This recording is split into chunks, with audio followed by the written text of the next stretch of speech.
Assalamualaikum. Hai Rek, ketemu lagi bareng aku Desi di Black Diary. Di video kali ini aku akan membagikan sebuah cerita yang dibagikan secara langsung sama narasumber kita. Dan si narasumber ini langsung cerita kepadaku. Jadi hai Mbak Maya, terima kasih atas izin yang telah diberikan sehingga aku bisa membagikan ceritamu di YouTube Black Diary. Dan tanpa mengurangi rasa hormat, di sini aku Desi mewakili seluruh penonton setiap Black Diary ingin mengucapkan turut berbelasungkawa atas meninggalnya anak sematawayangnya Mbak Maya ini dalam sebuah insiden yang tidak disangka-sangka terjadi secepat itu. Jadi sebelum kita masuk ke ceritanya, aku ingin mengajak kalian terlebih dahulu berdoa sesuai keyakinan kita masing-masing. Berdoa, aku persilahkan.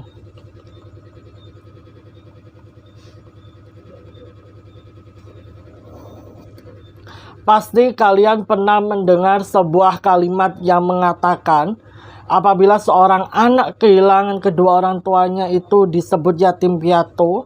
Lantas adakah sebuah sebutan yang layak untuk orang tua yang kehilangan anaknya? Rasanya tidak ada. Ini cerita cukup sedih dan aku tidak tahu apakah aku bisa membawakan cerita ini dengan baik kepada kalian. Semoga kalian mendengarkan cerita ini sampai habis dan semoga juga ada pelajaran yang bisa kita ambil dari sebuah cerita yang dibagikan langsung Mbak Maya kepadaku. Baiklah, kalau gitu kita langsung masuk saja ke ceritanya. Semuanya itu bermula di awal tahun 2026. Desa tempat tinggalnya Mbak Maya ini tuh diguyur hujan secara turut-berturut yang membuat desa tempat tinggalnya ini tuh kerap banjir di beberapa momen. Tapi alhamdulillah cepet banget surutnya. Cuman ya itulah, banjir surut hingga sebuah kejadian tak terduga terjadi di bulan Februari. Dan kejadian ini memang belum lama terjadi. Di bulan Februari tahun 2026 ini, Mbak Maya merasa lalai menjaga anaknya sehingga sebuah insiden itu merenggut nyawa dari anak sematawayangnya, anak perempuan satu-satunya, yaitu almarhumah Dek Salsa. Lantas bagaimana kronologi yang terjadi kepada Salsa sehingga adik Salsa ini bisa mengalami kejadian itu? Kurang lebih seperti ini ceritanya. Tanggal 2 Februari tahun 2026, jam 7 pagi, daerah tempat tinggalnya Mbak Maya ini tuh sudah diguyur hujan, gak berhenti-berhenti, yang membuat beberapa aktivitas warga itu jadi terhambat. Beberapa sekolah itu terpaksa harus libur karena takutnya banjir. Beberapa orang tidak bisa melakukan aktivitas seperti belanja ke pasar, berangkat kerja. Bahkan terdengar di grup warga sekitar. Jadi Mbak Maya itu join di grup WhatsApp warga yang mengatakan bahwa beberapa desa itu mengalami longsor. Terus ada beberapa desa juga yang banjir. Dan Salsa pada waktu itu harusnya dia berangkat sekolah. Jadi Salsa ini duduk di kelas 2 sekolah dasar. Harusnya dia berangkat sekolah, tapi pihak sekolah tempat Salsa sekolah ini meliburkan seluruh siswanya. Sehingga Salsa pada hari itu ya di rumah bersama Mbak Maya. Suaminya Mbak Maya juga bahkan kantornya ini libur. Jadi dia itu tinggal bareng mertuanya. Mereka pagi itu masih sempat sarapan bareng, ngobrol bareng. Terus si Salsa ini juga minta disuapin. Dan sedikit informasi, Salsa itu tipe anak yang mandiri. Entah kenapa di hari itu Salsa seperti manja banget sama Mbak Maya. Dia minta disuapin, mandi minta dimandiin, rambutnya minta disisirin. Padahal Salsa itu jarang banget minta disisirin sama Mbak Maya. Dia merasa dia sudah besar, dia bisa mengurus dirinya sendiri karena dia mencoba untuk mandiri. Karena kalau hujan, kalau desanya Mbak Maya itu nggak hujan, Mbak Maya itu kan kerja. Jadi Salsa di rumah hanya bersama simbanya atau mertuanya Mbak Maya. Jadi Salsa itu nggak mau neneknya merasa direpotkan, dia belajar mandiri. Cuma entah kenapa di hari itu Salsa manja banget. Sedangkan hujan itu nggak berhenti-berhenti sampai sekitaran jam 11. Azan duhur itu hampir berkumandang, hujan masih juga belum berhenti. Mbak Maya sempat melihat anaknya itu nonton televisi. Mbak Maya sempat ngomong sama Salsa, "Salsa, kamu di rumah aja ya, nggak usah hujan-hujanan."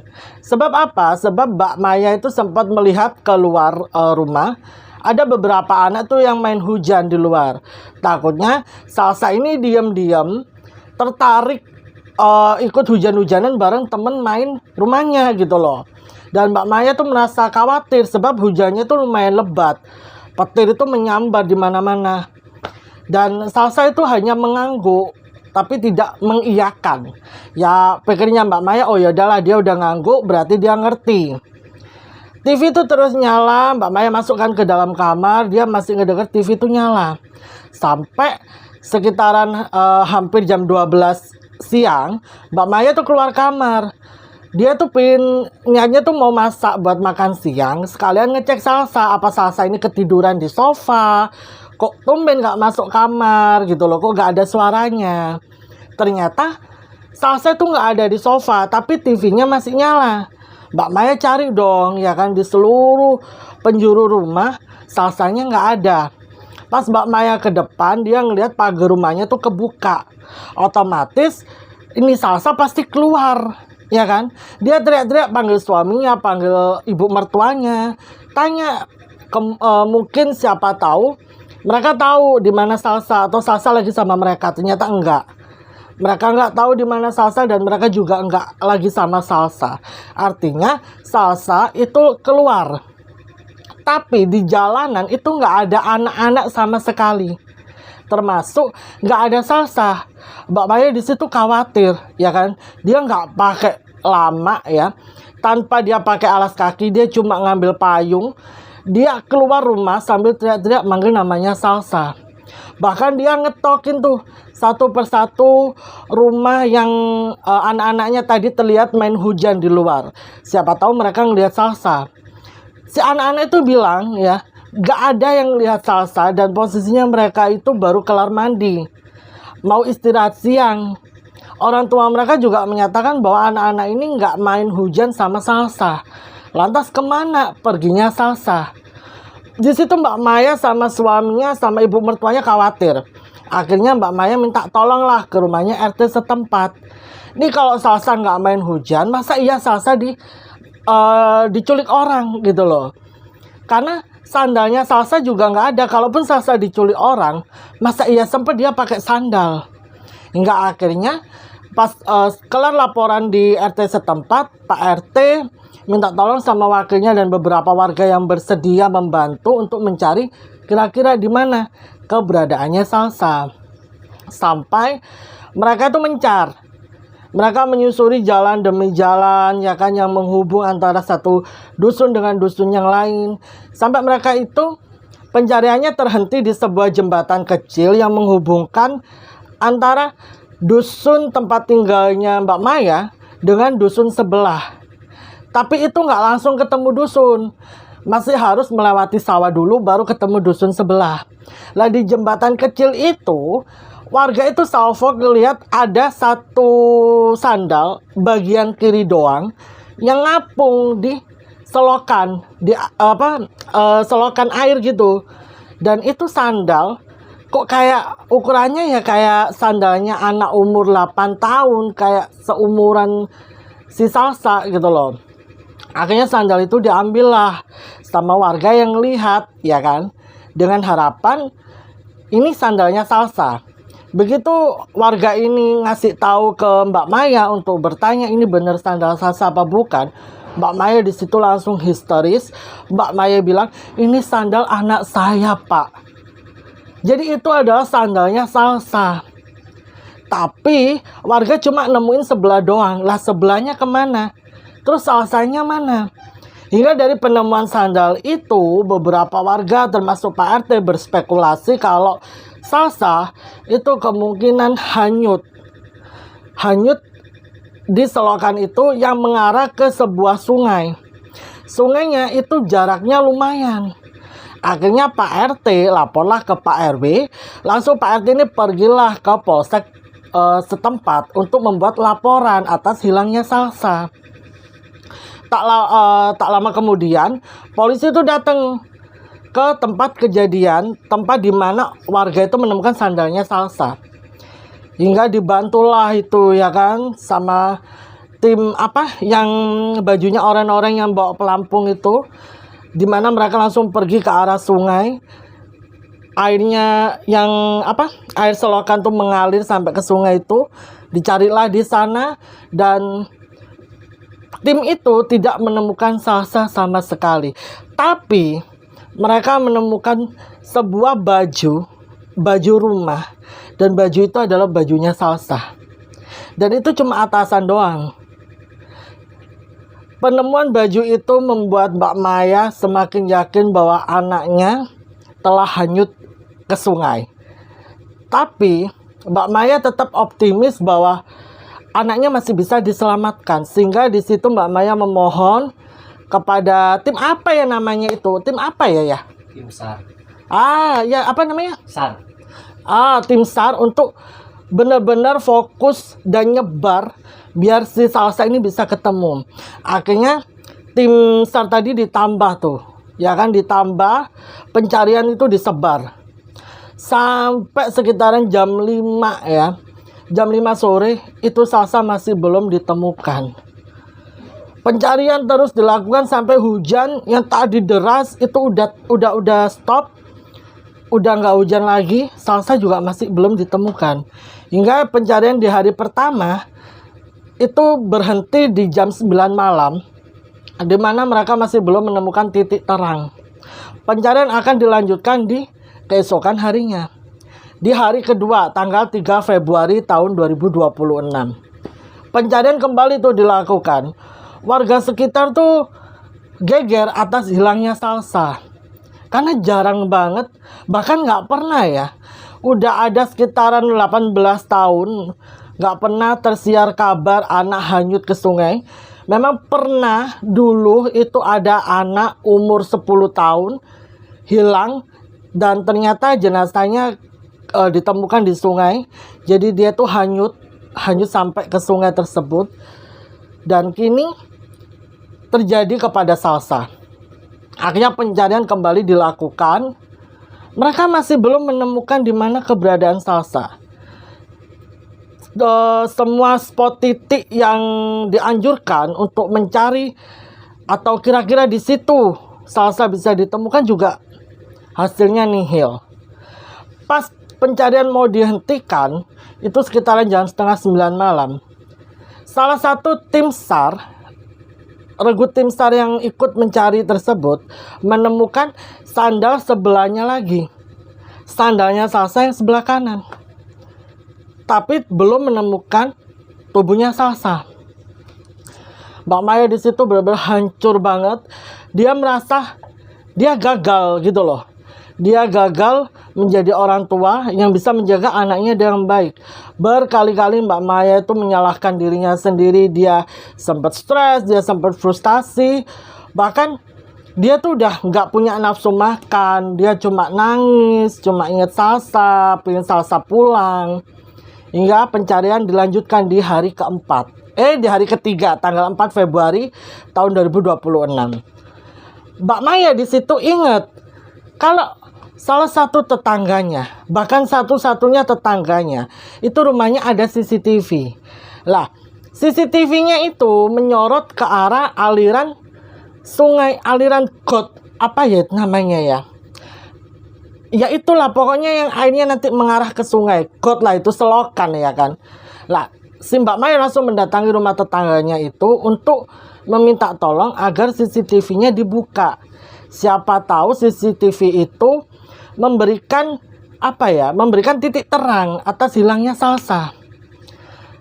Awalnya tuh mereka kayak nggak mau, tapi melihat Mbak Maya yang memohon terus-menerus, akhirnya mereka bersedia. Dibukalah CCTV tersebut di tanggal 2 Februari tahun 2026. Dan bener aja, di menit keberapa gitu, aku lupa ya sorry ya si Salsa itu hanyut di selokan tersebut. Berkali-kali minta tolong, mungkin suaranya itu keredam saking derasnya air hujan yang turun pada hari itu. Jadi Salsa itu sempat tangannya keluar, sempat minta tolong, terus tenggelam, sebelum akhirnya benar-benar tenggelam gak terlihat sama sekali.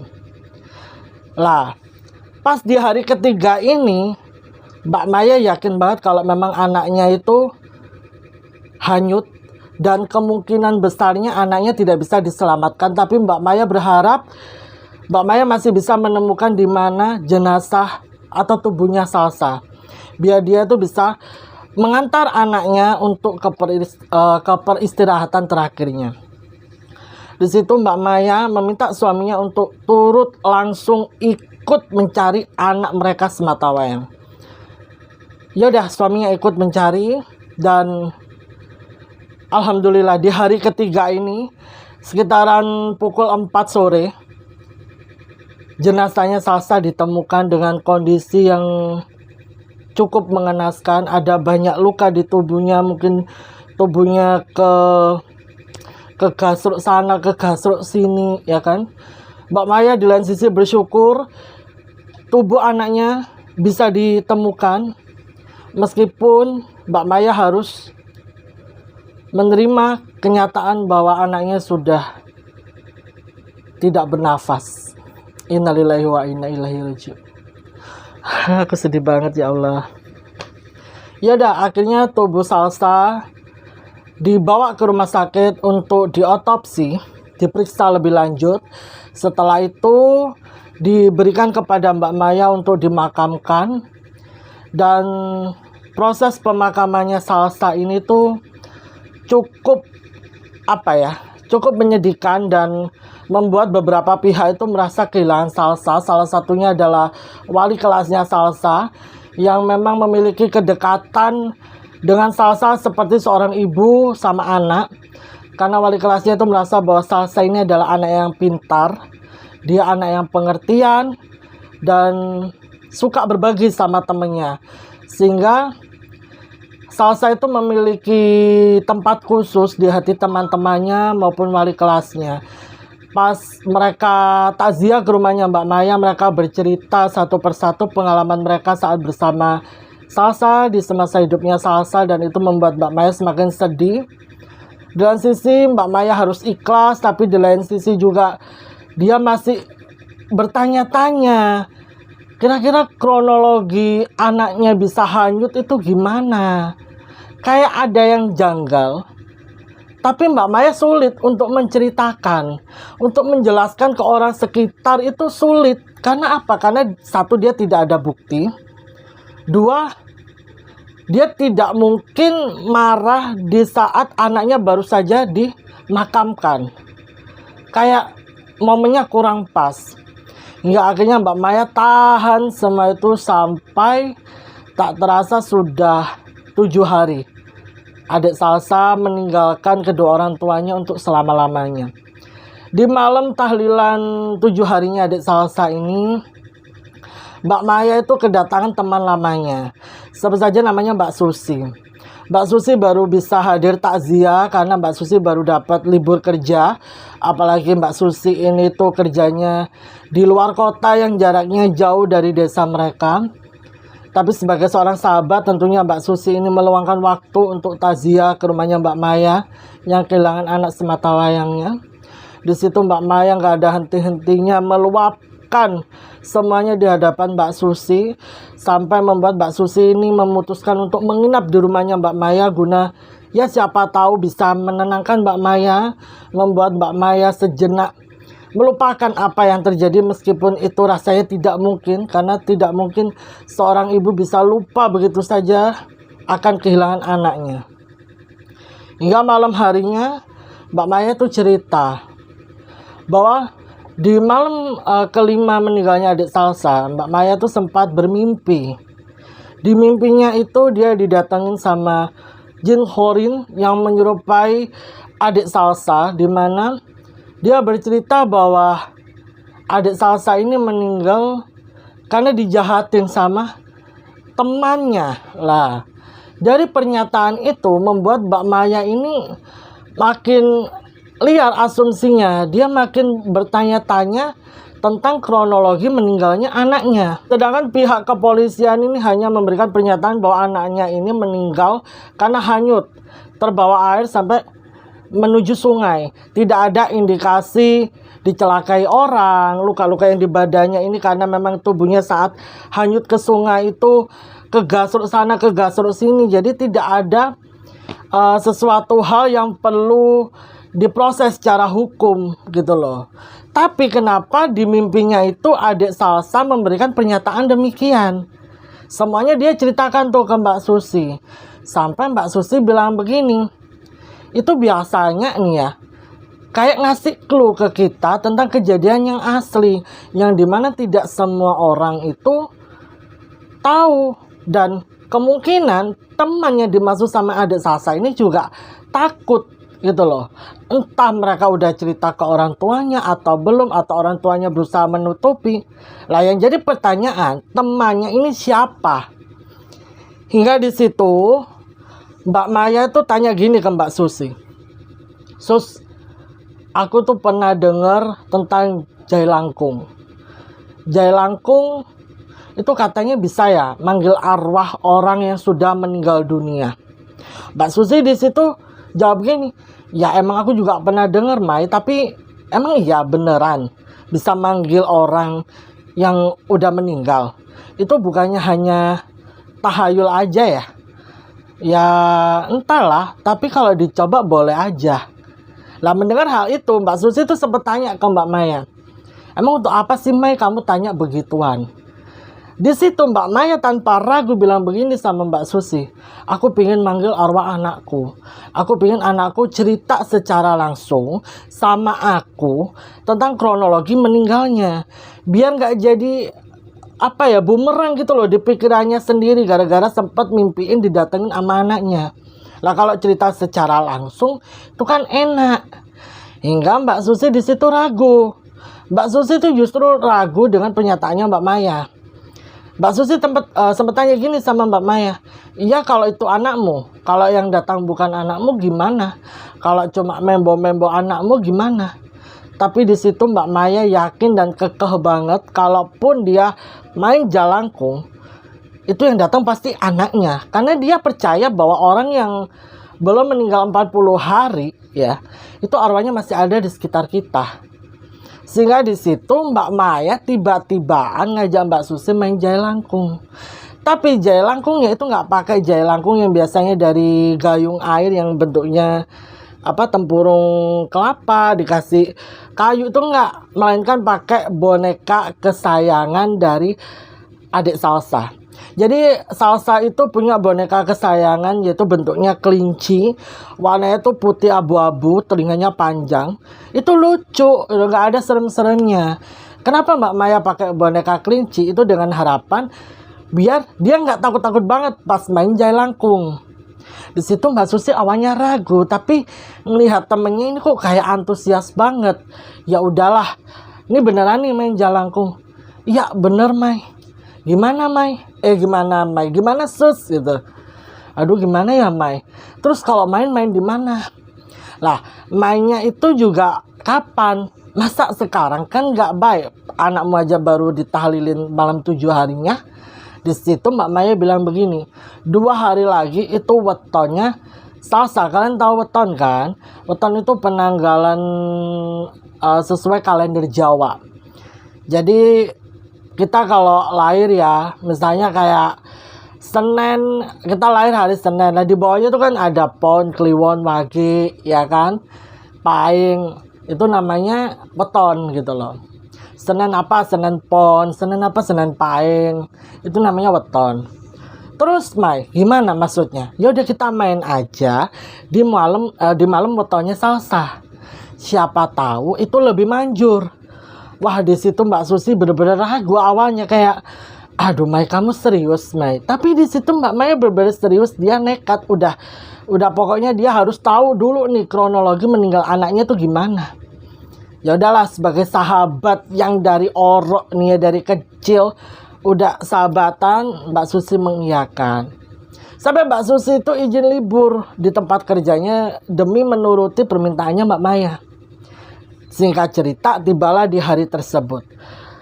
Tanpa memberitahu suami, orang tuanya ataupun mertuanya, Mbak Maya tuh langsung ngajak Mbak Susi untuk pergi ke jembatan tempat di mana sandalnya adik Salsa ini ditemukan pertama kali. Kalian ini ingat kan yang sandal sebelah kiri itu? Mereka ke sana dan entah kenapa hari itu hujan gak turun sama sekali. Jadi cuacanya tuh cerah banget, bulannya tuh nampak. Mbak Maya pergilah ke jembatan itu bersama Mbak Susi sambil membawa boneka kesayangannya Salsa. Dan di situ mereka sudah menyiapkan kertas, kurang lebih ada 3 lembar, pensil, dan beberapa lilin. Lokasi jembatan itu memang cukup jauh dari area rumah warga.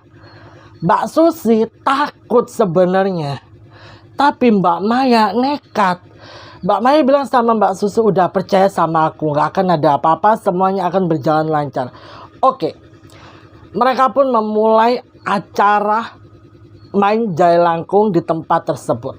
Semuanya ditata sama Mbak Maya. Di situ Mbak Susi cuma bisa merinding melihat ke arah sekitar yang penuh dengan rimbunan pohon bambu. Udara makin lama makin dingin sampai menusuk ke dalam kulit, padahal mereka udah pakai jaket, tapi benar-benar udaranya itu benar-benar dingin banget. Padahal itu masih sekitaran jam setengah 10 malam. Setelah semuanya selesai disusun sama Mbak Maya sama Mbak Susi ini duduk berhadap-hadapan. Dengan posisi bonekanya Salsa ini ada di tengah-tengah. Mereka saling menggenggam tangan satu sama lain. Dan mereka mulai membaca mantra yang biasanya dibaca orang saat memain jailangkung. Awal tidak ada respon apa-apa. Kedua kali tidak ada respon apa-apa. Sampai pemanggilan ke-8 kali barulah boneka itu bergerak sendiri. Boneka itu awalnya menghadap ke arah Mbak Maya. Tiba-tiba menghadap ke arah samping. Arah di mana air selokan itu mengarah ke sungai. Seolah-olah menunjukkan bahwa itu arah di mana adik Salsa hanyut di sungai tersebut. Di situ Mbak Maya sama Mbak Susi masih saling menggenggam tangan satu sama lain. Mereka di situ memberanikan diri untuk bertanya. Dan tiba-tiba mereka mendengar boneka ini itu ketawa, dan suara ketawa yang keluar adalah suara ketawa dari adik Salsa. Mbak Maya maupun Mbak Susi mengenali suara itu suaranya Salsa. Dan boneka ini ketawa, gerak-gerak sendiri, gak ada yang menggerakkan. Lilin itu padam semuanya. Mereka gak ada yang berani melepas genggaman satu sama lain. Mereka hanya berusaha memberanikan diri untuk bertanya lebih lanjut kepada sosok yang masuk ke dalam boneka ini. Untuk meyakinkan perasaan mereka tentang sosok yang masuk ke dalam boneka ini, Mbak Maya memberikan pertanyaan yang lebih spesifik. Seperti di mana letak Mbak Maya menyimpan buku diary yang biasanya ditulis sama Mbak Maya. Dan itu yang tahu hanya Salsa. Lalu sosok yang masuk ke dalam boneka ini memberikan memberikan jawaban yang benar. Dari situ Mbak Maya langsung yakin bahwa ini adalah Salsa. Sehingga Mbak Maya langsung menanyakan poin penting dari apa yang ingin dia tanyakan terhadap sosok Salsa yang masuk ke dalam boneka ini. By the way, kalau aku pribadi menyatakan bahwa itu adalah jin korin ya, bukan sosok Salsa, karena orang yang sudah meninggal itu tidak ada lagi hubungannya dengan dunia. Kembali ke cerita. Si sosok itu menjelaskan secara detail bagaimana kronologi yang terjadi di tanggal 2 Februari tahun 2026. Dan tanpa diketahui Mbak Maya, ternyata Salsa itu sempat bertengkar dengan teman main rumahnya yang sebut saja namanya Putri. Masalahnya itu sepele, benar-benar sepele sekali. Salsa itu merasa bahwa Putri ini cemburu sama dia. Gara-gara apa? Gara-gara Putri itu suka sama anak laki-laki, sebut saja namanya Rido. Lah Salsa itu nggak pernah diajarin Mbak Maya untuk cinta-cintaan. Tapi di pandangan Putri, Rido itu suka sama Salsa. Sehingga setiap kali Putri ketemu Salsa, Putri ini selalu ngajak teman-teman yang lain untuk ngebenci Salsa. Hingga di hari itu, si Putri ini lagi hujan-hujanan bareng teman-teman rumahnya. Tapi mereka sengaja tidak mengajak Salsa. Ditambah Salsa sudah diberitahu sama Mbak Maya untuk tidak main air hujan, ya kan? Tapi Putri ini iseng manggil Salsa. Salsa keluar, Salsa keluar. Lah Mbak Maya itu nggak ngedenger pas Putri manggil Salsa. Mungkin dia lagi ketiduran atau sempat kesirep juga kan. Si Salsa ini keluar. Sama Putri langsung ditarik bajunya. Sampai akhirnya Salsa ini kehujanan. Salsa tuh sempat masuk lagi. Dia mau masuk aja gitu, mengabaikan si Putri. Tapi ternyata si Salsa ini dilempar batu. Hal itu membuat Salsa marah. Akhirnya dia pakai sandal. Barulah dia keluar rumah, ngejar si Putri. Sambil bawa batu niatnya mau dilempar ke Putri. Nggak taunya Putri itu tiba-tiba berhenti, menghampiri Salsa dengan berani. Salsa yang awalnya mau ngelempar jadi takut. Karena badannya Putri ini itu lebih besar dari Salsa, meskipun umuran mereka tuh seumuran gitu loh. Si Putri ini yang badannya besar itu langsung ngegeret Salsa. Dan Salsa langsung dijorokin ke selokan. Airnya pada waktu itu deres banget. Jadi kan bersamaan dengan air hujan yang turun deras, air selokan itu juga deras banget arusnya, yang membuat Salsa tidak bisa berenang. Jadi Salsa ini tidak bisa berenang dan akhirnya hanyut. Anak-anak yang main hujan pada waktu itu harusnya mengetahui kronologi hanyutnya Salsa, tapi mereka memilih untuk tidak bercerita. Entah di bawah tekanan dari si Putri atau bagaimana, mereka takut atau bagaimana, mereka akhirnya pulang ke rumah masing-masing, terus mandi kayak seolah-olah nggak ada apa-apa. Seolah-olah mereka nggak tahu bahwa tadi tuh mereka ngelihat Salsa hanyut. Mbak Maya yang ngedenger itu bener-bener marah banget. Dia rasanya kayak aduh, gak bisa digambarkan lah perasaannya saat mendengar berita itu. Dia akhirnya bilang begini, ya sudah, ini semuanya sudah jelas. Ini mama mau ke rumahnya Putri untuk tanya langsung sama Putri tentang kebenaran ini. Mama akan paksa Putri untuk jujur, biar Putri itu minta maaf dan menyadari salahnya. Yang diharapkan Mbak Maya itu cuma seperti itu. Mbak Maya tidak mewajarkan atau menormalisasikan apa yang dilakukan Putri, tapi setidaknya orang tuanya Putri tahu kalau apa yang dilakukan anaknya ini salah. Ya udahlah, boneka itu diambil sama Mbak Maya. Jadi pas mungkin kayak mengucapkan salam perpisahan gitu, boneka ini ya udah kembali seperti boneka pada umumnya. Dibawa sama Mbak Maya, meninggalkan lembaran kertas, pensil, dan lilin yang mereka bawa tadi. Mbak Maya, Mbak Susi langsung pergi ke rumahnya Putri malam itu juga. Orang tuanya Putri yang mendengar suara ketukan Mbak Maya cukup keras tuh lumayan kaget karena mereka sedang tidur. Tapi mereka membukakan pintu Mbak Maya. Di situ Mbak Maya berusaha menahan emosinya agar tidak meledak malam tersebut. Dan saat perjalanan tuh dia juga udah menghubungi suaminya untuk langsung pergi aja ke rumahnya Putri. Mbak Maya di situ minta izin untuk masuk ke dalam rumah guna menjelaskan semuanya. Dari awal sampai akhir Mbak Maya jelaskan, dan orang tuanya Putri nggak percaya kalau anaknya melakukan itu. Sampai akhirnya Putri dibangunkan. Lalu Putri awalnya tidak mengaku kan, ditanya tidak mengaku.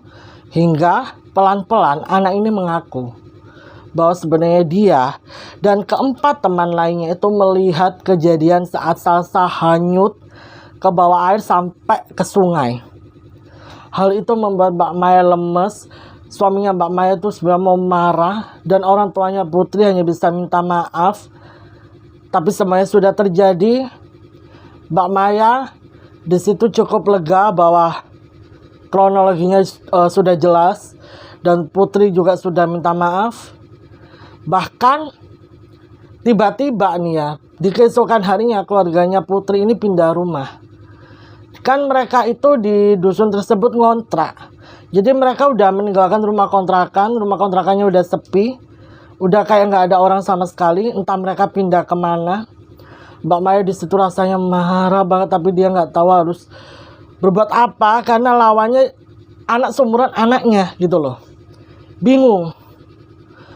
Akhirnya di situ Mbak Maya berusaha mengikhlaskan, akan tetapi dampak dari yang dilakukan Mbak Maya dan Mbak Susi pada malam itu ternyata berbuntut panjang. Jadi sosok yang masuk ke dalam bonekanya Salsa itu gak mau keluar ternyata. Belum keluar lebih tepatnya. Masih ada di dalam boneka itu. Setiap malam Mbak Maya itu diteror dengan suara anak kecil yang terus-menerus memanggil namanya. Yang awalnya suaranya itu Salsa, tapi tiba-tiba berubah. Entah suara siapa dengan nada yang cukup menyeramkan. Mbak Maya seperti dihantui dengan suara itu, dengan sosok tersebut. Misalnya ketika dia lagi masak, tiba-tiba ada yang narik bajunya. Pas lagi makan, tiba-tiba ada yang ambil piring itu jalan sendiri. Terus ditaruh di dekat dia. Seolah-olah kayak ambilin aku makan. Tapi Mbak Maya tidak bisa melihat sosok itu. Dan semuanya Mbak Maya alami itu ketika dia seorang diri. Bahkan di tempat kerja pun, ketika dia lagi asik nih yang ngerjain tugasnya, ada seseorang yang menekan keyboard komputernya dan menuliskan sebuah kalimat, "Mama, aku kangen." Mbak Maya di situ bingung, ini apa? Dia halu kah? Kalau halu ini terlalu nyata. Hingga akhirnya Mbak Maya memberanikan diri untuk menceritakan semuanya kepada suaminya. Di situ suaminya benar-benar gak tahu harus merespon seperti apa. Terus semuanya sudah terjadi. Sampai akhirnya berita ini terdengar ke telinga orang tuanya Mbak Maya. Dan boneka yang dipakai Mbak Maya pada malam itu langsung dibawa sama orang tuanya Mbak Maya untuk diberikan kepada seorang ustadz. Di ustadz tersebut menyatakan bahwa ini boneka energinya terlalu besar. Beliau tidak bisa menetralkan energi yang ada di dalam boneka ini. Nah, orang yang bisa mengambil atau menetralkan energi dari boneka ini adalah seseorang yang memiliki ilmu tinggi. Dikasihlah sebuah alamat, di mana alamat ini adalah alamat pondok pesantren. Pergilah orang tuanya Mbak Maya ke alamat tersebut. Sayangnya saat perjalanan ke sana, mobil yang dikendarai sama orang tuanya Mbak Maya itu mengalami kecelakaan yang membuat ibu dan bapaknya Mbak Maya ini hampir dalam keadaan celaka. Jadi mereka tuh hampir kehilangan nyawanya. Dan boneka itu tiba-tiba hilang entah kemana. Pas Mbak Maya pergi ke rumah orang tuanya, ya pergi ke rumah sakit yang jaraknya dekat tuh sama rumah orang tuanya. Mbak Maya tanya di mana bonekanya, nggak tahu. Kondisinya untungnya orang tuanya Mbak Maya ini masih bisa diselamatkan. Mereka, aduh, itu aku kalau dikasih tunjuk fotonya sama Mbak Maya tuh, ya Allah, itu kayaknya kecelakaannya itu kayak apa ya, kayak banter ngono lho rek, paham kan? Sampai lukanya tuh seperti itu. Lah pas Mbak Maya sama suaminya sama mertuanya balik pulang, boneka itu sudah ada di depan pintu rumah mereka. Pertanyaannya, siapa yang meletakkan boneka itu di situ? Harusnya boneka itu ada di orang tuanya Mbak Maya. Seolah-olah boneka ini itu nggak mau dibawa ke sana. Dan sosok yang ada di dalam boneka ini tuh nggak mau dilepaskan. Mbak Maya berusaha untuk menganggap bahwa Ya mungkin dia halu aja kali ya. Mungkin yang terjadi sama orang tuanya ini adalah sebuah takdir atau ketentuan dari Allah. Wallahu alam. Boneka ini dibawa masuk, diletakkan kembali ke dalam kamarnya Salsa. Hingga makin lama gangguannya bukan hanya Mbak Maya saja yang mengalami. Suaminya, ibu mertuanya itu juga turut mengalami kejadian-kejadian di luar nalar. Misalnya terjadi kepada suaminya. Suaminya itu mau berangkat kerja, ya kan?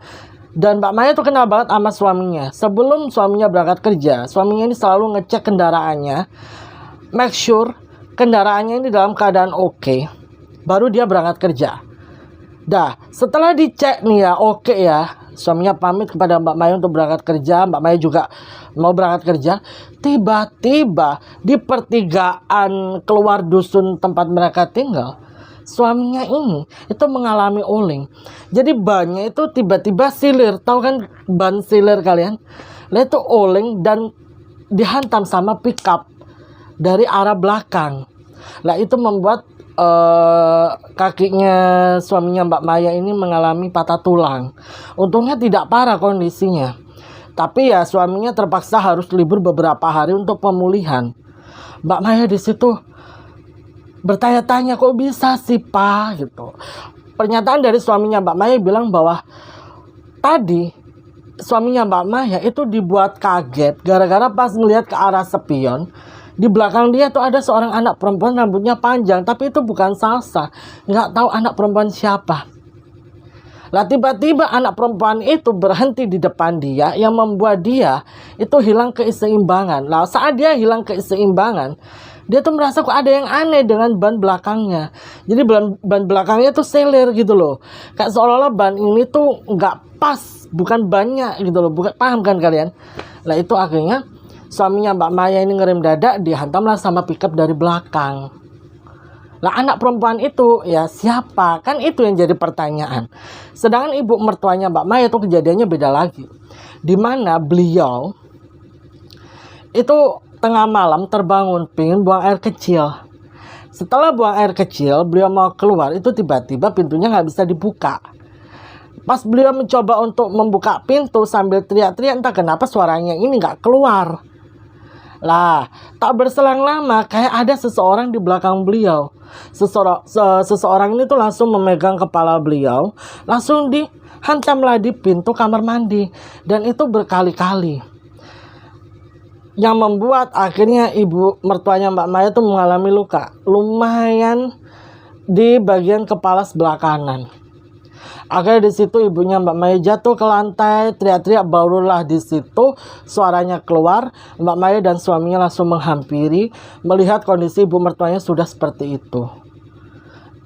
Untungnya saat dibawa ke rumah sakit untuk diperiksa, ibunya tidak kenapa-kenapa, hanya memar saja sama efeknya pusing. Lah itu kejadian pertama. Kejadian kedua itu tiba-tiba pas waktu beliau kelar mandi mau keluar, itu ada rambut panjang banget. Jadi beliau tuh jalan nggak lihat ke bawah, beliau kesandung rambut itu, yang membuat kedua lutut beliau ini memar gitu loh. Pas dicek ini rambut siapa, tiba-tiba rambut itu kayak tergulung sendiri, kayak ada yang narik gitu loh. Lah arahnya itu deket sama dapur, ditarik, dilihat, muncullah seorang anak perempuan yang nggak tahu itu anak siapa, dan usianya tuh kayak masih SD. Dari situlah Mbak Maya takutnya yang masuk ke dalam boneka itu bukan Salsa, melainkan anak perempuan yang hanyut 18 tahun sebelum kejadian yang menimpa Salsa. Kalian masih ingat kan? Apakah anak itu? Wallahu alam. Karena Mbak Maya untuk tanya juga di mana rumah orang tua anak ini, Mbak Maya nggak tahu. Sebab rumah orang tuanya juga sudah pindah. Warga nggak ada yang tahu pindahnya kemana.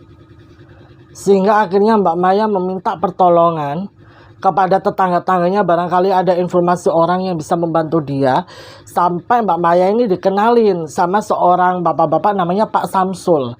Pak Samsul ini bukan ustadz, bukan kiai, hanya orang biasa yang bisa membantu Mbak Maya melepas sosok itu agar tidak mengganggu keluarganya lagi. Itu pun prosesnya cukup panjang.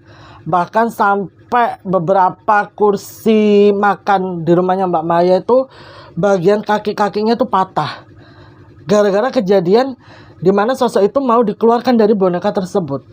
Sosok itu energinya lumayan gede, tapi untungnya semuanya bisa berjalan dengan lancar. Dan terakhir boneka itu harus dibakar. Dengan seikhlas-ikhlasnya Mbak Maya merelakan boneka kesayangan anaknya untuk dibakar. Kalau memang itu cara yang terbaik untuk menghindarkan keluarganya dari si sosok tersebut. Dibakarlah boneka itu di tempat di mana Mbak Maya melakukan ritual bersama Mbak Susi. Nanti akan aku ceritakan sedikit apa yang terjadi sama Mbak Susi. Bukan hanya Mbak Maya saja, Mbak Susi juga mengalami kejadian-kejadian aneh di kehidupannya. Setelah boneka itu dibakar, disaksikan juga sama beberapa warga. Mereka mengirimkan Al-Fatihah, berdoa sesuai keyakinan mereka masing-masing. Baru setelah itu mereka pulang. Dan alhamdulillah Mbak Maya sudah tidak lagi mengalami kejadian-kejadian aneh, hidupnya kembali normal. Begitu pula dengan keluarganya. Lah, kini aku ceritakan sedikit apa yang terjadi sama Mbak Susi. Jadi sepulangnya Mbak Susi dari kejadian itu, dia kan akhirnya balik lagi tuh ke kota. Dia tuh naik travel. Lah, entah kenapa suasana di dalam travel tuh aneh banget. Mbak Susi memutuskan untuk tidur, ya kan? Nah, dia tidur lah. Tiba-tiba dia tuh kebangun gara-gara dia itu di wajahnya tuh seperti ada rambut, nggak tahu rambut siapa. Pas dia cek, ternyata wajahnya tuh udah ketutup rambut. Pas dia sibak kok rambutnya makin banyak, makin panjang gitu kan. Hingga akhirnya dia sibak gini, di hadapannya itu ada seorang anak perempuannya, wajahnya tuh pucet banget. Dia nggak kenal ini anak perempuan siapa. Itu kejadian pertama. Kejadian kedua, tiba-tiba pas dia habis tutup mata nih ya, kaget ngeliat anak perempuan itu, dia buka mata lagi, seluruh penumpang travel tersebut wajahnya pucat. Dan tahu-tahu travel yang dia tumpangi itu nyasar sampai masuk ke dalam area pemakaman.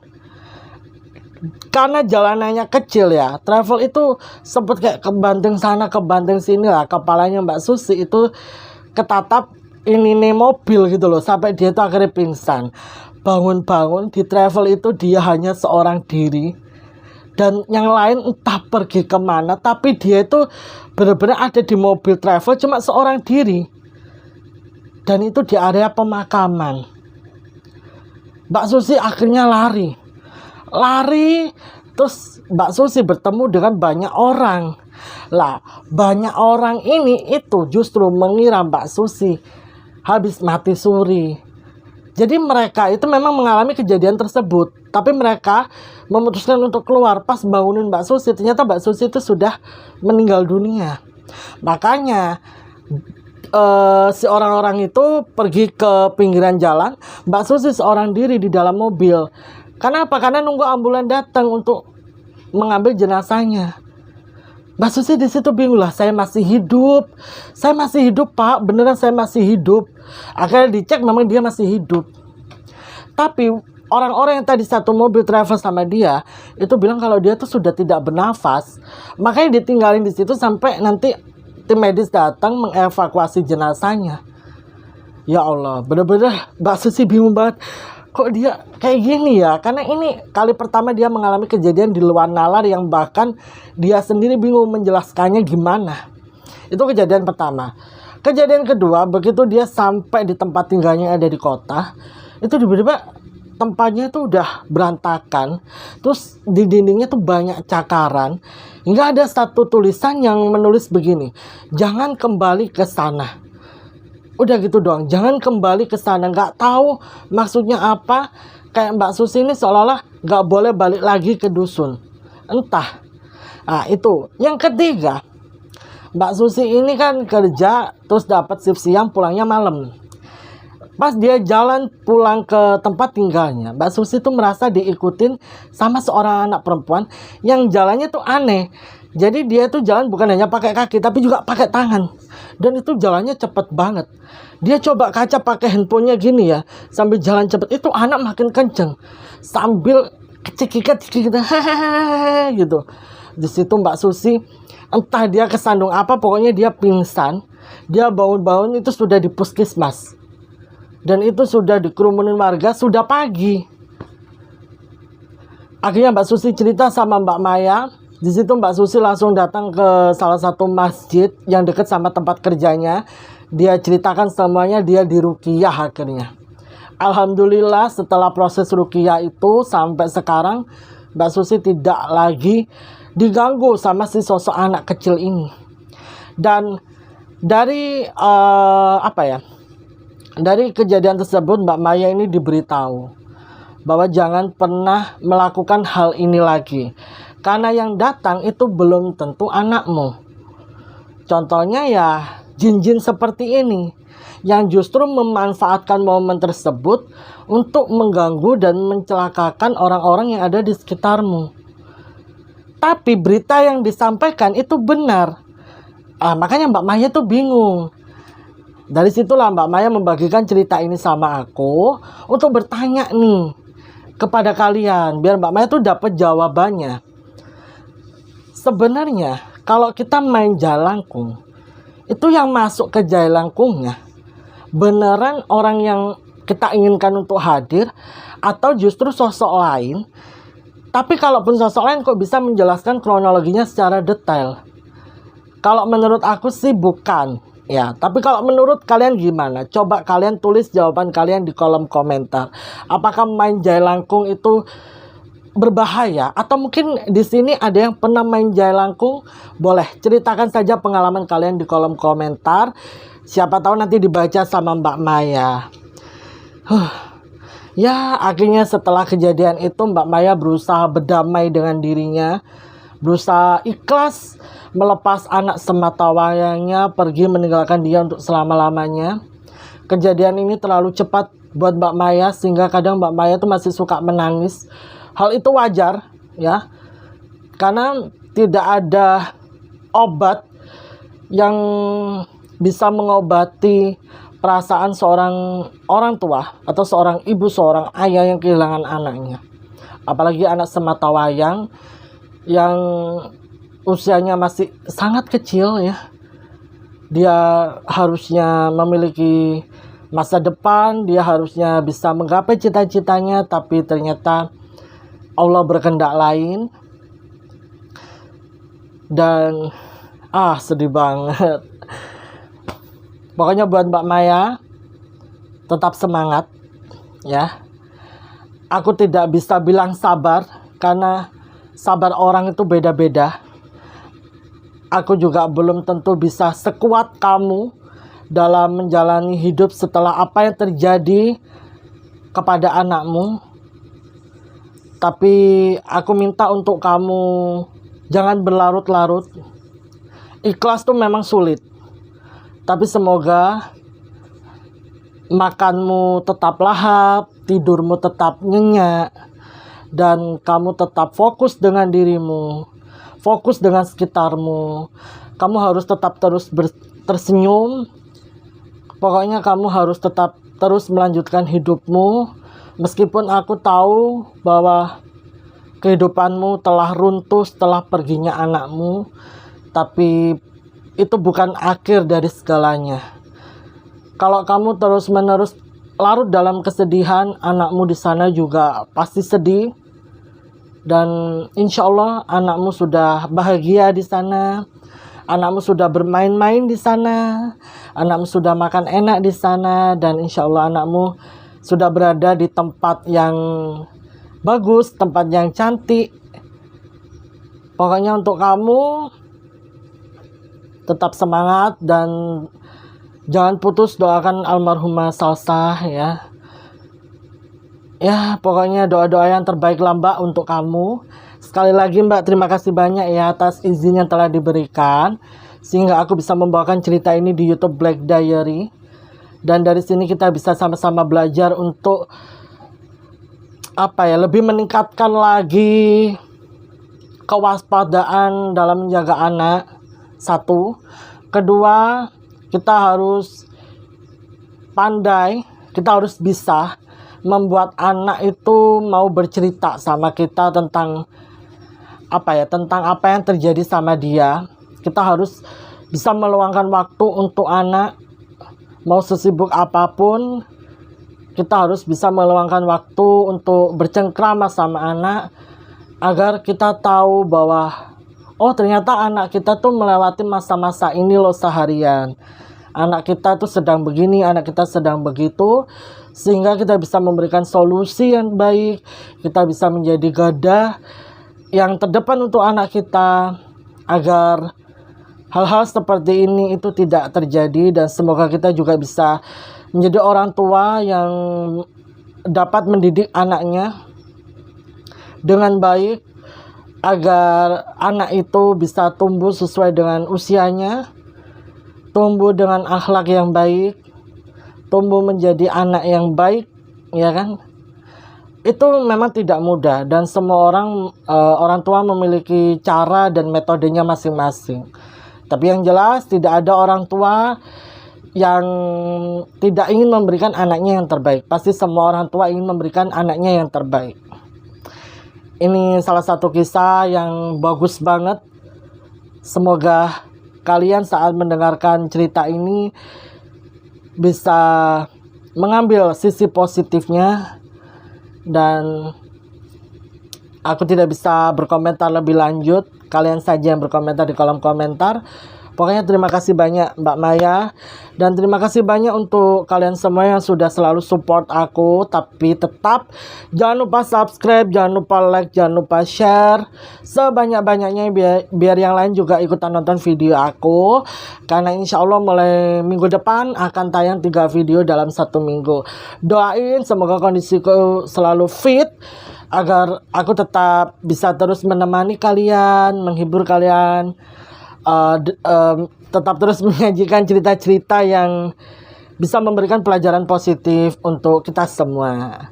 Pokoknya terus support aku, support Black Diary agar channel ini bisa berkembang lebih pesat lagi ke depannya dan memberikan hal-hal positif, bisa membagikan hal-hal positif untuk semua orang yang menonton cerita di Black Diary. Oke, kalau gitu aku Desi pamit undur diri dulu. Sampai bertemu di video selanjutnya. Assalamualaikum warahmatullahi wabarakatuh. Bye-bye.